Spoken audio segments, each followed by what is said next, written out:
Hey there, welcome to Fumble Forward, the podcast for young minds curious on how to use life's guaranteed imperfect moments to grow into better people.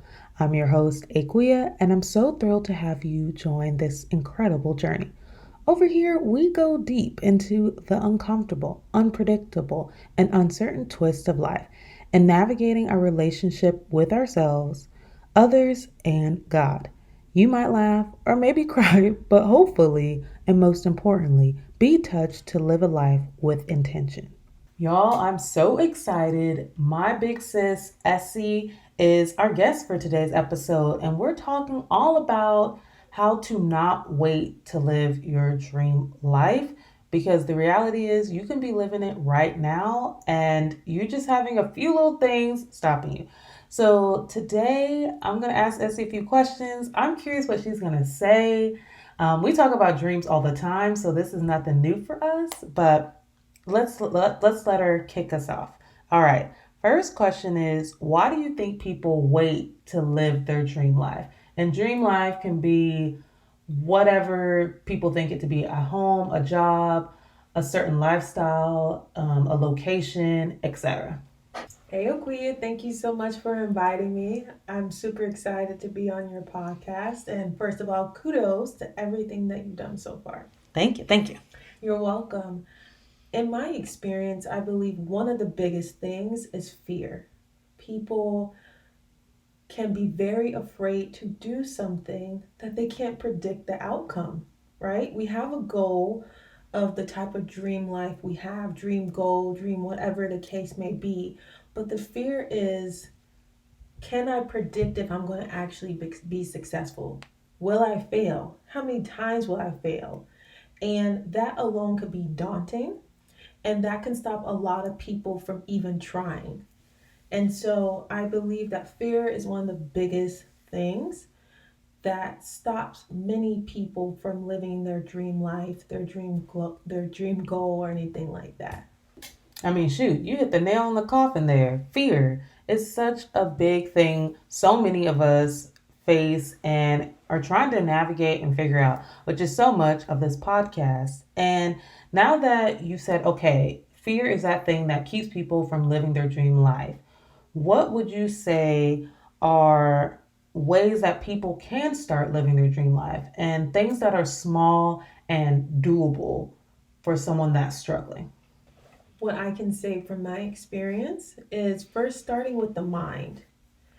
Because when you have decided in your mind that it's possible, then it's so much easier to go from there. But sometimes, let's say, for example, you can't start in the mind, you need some other things to help push you along. Have people that can advocate for you, have people that can, not even advocate, excuse me, have people that can be your support system, hold you Yes. reliable, Mm-hmm. right? So when you start going back into your old habits that don't support your new dreams, then your friend or your family member or whomever can remind you, nah, Essie, you told me that you were going to do X, Y, and Z. Have you done it? And so when you have that accountability, it reminds you, and I believe it helps program your brain to be like, oh, okay, we did say that. And I know that my husband, shout out to Nuke, has done that to me several times where I'm like, okay, right, you did say I was going to go outside and walk today. Yes. And then over time, that it can start to become a habit. It can feel real. And we all need a reminder, Mm-hmm. right? Like having things that are repeated over and over again can help us push ourselves into this new chapter that we're trying to do. So find someone that can hold you accountable. Start with the mind by telling yourself it is possible. And then I know for me, sometimes I like to watch motivational videos. Something to where every day in the morning I set up a routine that gets me in the mood, that gets me in the energy. Because one thing I've learned is that we really move more by how we feel in life. And so, even if you have a goal and you don't feel like doing it, your feelings can be so much stronger than the thoughts that you have if you haven't exercised your brain to be to go past your thoughts and your feelings. So, those are the few things. I appreciate it for sure. All your different thoughts and perspectives on this because y'all, my sister is a dream chaser, go getter. She's not letting any little speed bumps block her, okay? This woman has a track record and it totally makes sense. And I can relate and understand that because dreams are supposed to be something that's exciting and that motivates us and wakes us up in the day. And I know one big aspect of dreams is money. And so I wanted to see your thoughts on how do you let money not stop you from getting to your dream life and living in your dream life? I think that's a big one that I want you to cover on just real quick. That is a challenge because money is usually used as a vehicle to be able to help you get to where you need to go. But I think it's looking at it from a different perspective, right? I don't want people to say that I'm not going to let money stop me from my dreams. How about if we look at it like what other things can I help support my dreams? If that's resources, if that is like a resource in a sense of I know someone personally who could probably help me out. I don't have the money, but I have someone who knows someone that could pull a favor to do it for me. I think it just forces you, when you don't have, let's say, money, it forces you to be more creative. And so instead of focusing on what you don't have, sometimes it can really push you to be creative on what you actually have. And I feel like, in general, sometimes when we're building our dreams, we forget the community of people that we're surrounded by and the things that they do and how open they would be to really help us out. But because we may focus so much on what we don't have, we may forget what we do have. Mm-hmm. So my thing is just don't focus too much on money stopping you or whatever the case may be. It's still important because I'm not going to be up here saying it's not.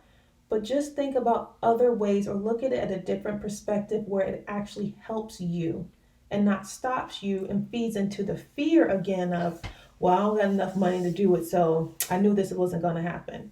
It's like, okay, I may not have that, but I have this, I have that, and I have that. And that's what I'm going to focus on until I have enough money to be able to continue to support my dreams or have more resources to be able to do what I need to do to move forward. Such a great point. Like, really looking at the fact that you don't got money is your chance to be creative. Okay? And when you're creative, so many things can come that you never thought of originally, you never thought was possible, and all of a sudden it is, right? So I really appreciate you, Essie, coming out here and sharing your experience and insight from all that you've done in, what, half a decade in the film industry and more, being in the arts, being international with your work in Ghana, Atlanta, California, all across the world, really. It's coming from lived experience, it's coming from understanding and interacting with different people in the fields and industries that you've been in entertainment. So much respect and appreciation for that perspective because hearing from different areas is going to help us get a full and holistic picture. And I couldn't end this interview without doing a shout out to my big sis and the work that she's doing with Yamoah Entertainment. If you want to learn more, go check it out. All right, and shifting gears, what am I looking forward to? I'm really looking forward to just checking in with a lot of family and friends and seeing how they're doing at the start of this new year, seeing what their goals are, aspirations, and doing my best to remember a few of them and check in on them on those goals and see how they're doing. So that's what honestly I'm looking forward to. Just good old FaceTime, voice notes, all the things. And also, if you have a friend that keeps waiting for that perfect time, tell them they do not have to wait. You have more than you know to get started if this episode has shown you that. This can be the encouragement that they've been looking for to start chasing their dreams and not waiting for the perfect time or money to do it. And like always, Make sure to subscribe to this podcast, join this imperfect ride, and all the fun that it entails, because here is where you can grow and understand yourself just a little bit better. And with that, I appreciate you tuning in to this episode. And like always, until next time. Look at you. You stayed with me to the end. You're the best. Good thing is, it doesn't have to stop here. Dive into another episode and continue the ride.